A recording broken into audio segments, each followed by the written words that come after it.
First warning weather with Chief Meteorologist Nick Bannin. It is quiet now, but I want you to make sure you've got a way to receive weather alerts while you're asleep tonight, because a developing cluster of severe storms is getting itself together to our west and northwest and will likely be heading into at least a good chunk of central Texas after midnight. And various weather threats are on the table, some of which you would want to be woken up and alerted to. So if you got that KXAN weather app, make sure you adjust the notifications accordingly and perhaps go to bed without your phone on vibrate mode.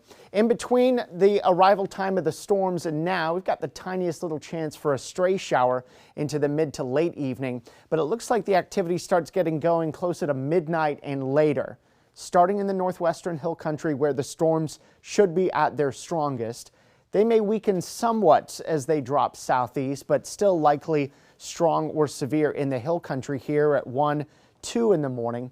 And once we get through 3 o'clock and later is the arrival time into at least parts of the western sections of the Austin metro counties. I expect 3 to 5 a.m. to be the window of arrival time for most of the Austin metro. Still anticipating at least some weakening from what it's likely to do in the hill country.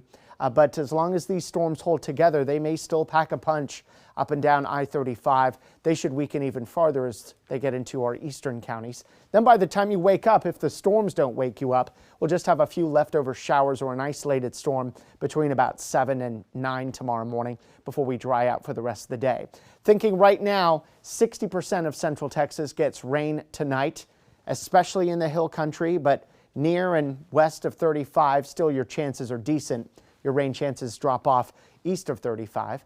Overnight lows down to 71. Here are the severe weather risks overnight into Friday morning. And this is one of the reasons we want to make sure you've got weather alerts that could wake you up. There is a low risk for a tornado. That is not a zero risk. A very isolated tornado is a possibility. Large to very large hail is possible, 1 to 3 inches in diameter. But the greatest risk this time is actually wind damage, 60 to 75 mile per hour gusts possible, especially in the hill country, but even into the Austin metro in the middle of the night.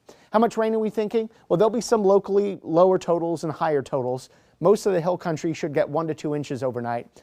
The metro eastern counties, as those storms may weaken a little bit more, 1/4 inch to 1 inch, but localized higher amounts than that, and less than 1/4 inch in our eastern counties. Rain chances tomorrow focused in on the morning at just 20% before drier weather takes over. There'll be a lot of clouds around tomorrow, but a little afternoon sun. The weekend is looking mostly dry through Monday as well, just low 10% rain chances, but those chances start to rise Tuesday, Wednesday, up to 30% on Thursday, and the extended outlook wetter than normal.